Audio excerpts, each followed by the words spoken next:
வணக்கம்டா மாப்பிள்ள தென்காசில இருந்து. நம்ம ஊரு தொரச்சாமரத்துல நாளைக்கு ஒரு சடங்கு வீடு.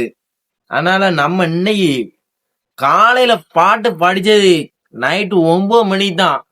எங்க நம்ம புதுப்பாட்டுல இருந்து ஆரம்பிச்சு காலை எம்ஜிஆர் சிவாஜி கணேசன் பாட்டை போட்டு மக்களை பூரா கொடுமைப்படுத்தி அலறிட்டாங்க. அந்த மாதிரி பாட்டு சம்முன்னு போட்டாச்சு. சீரியல் எப்படி போட்டுருக்க பாருங்க, சம்முன்னு போட்டிருக்கோம். சீரியல்லாம் பாருங்க, தெரு பூரா சீரியலும் நம்ம கையால தட்டி நம்ம குடோன்ல அடிச்சு புது தட்டி நம்ம தான் பல்பு கட்டி வருக வருகன்னு அதுல போட்டு அப்படி பாருங்க. புது தட்டி நம்ம இந்த ஃபங்க்ஷனுக்கு தான் கட்டியிருக்கோம். சடங்குட்டுக்கு சம்முன்னு எப்படி போட்டுருக்கோம் பாருங்க. ஒரு தட்டிக்கு ஒரு பவர் சப்ளை சும்மா பளிச்சுன்னு ஏறுதா. பெட்டி பிறகு நம்ம தெரு முக்குல 2 பெட்டி வச்சிருக்கோம், வீட்டுக்கிட்ட 2 பெட்டி வச்சிருக்கோம். பாத்துக்கோங்க, இன்னைக்கு போட்ட பாட்டுல எல்லா மக்களும் அசந்துட்டாங்க. அந்த மாதிரி பாட்டு மக்கள்கிட்டே கேட்டு தெரிஞ்சுக்கோங்க. அதனால நம்ம வீடியோ பிடிச்சிருந்தா கண்டிப்பா லைக் பண்ணுங்க.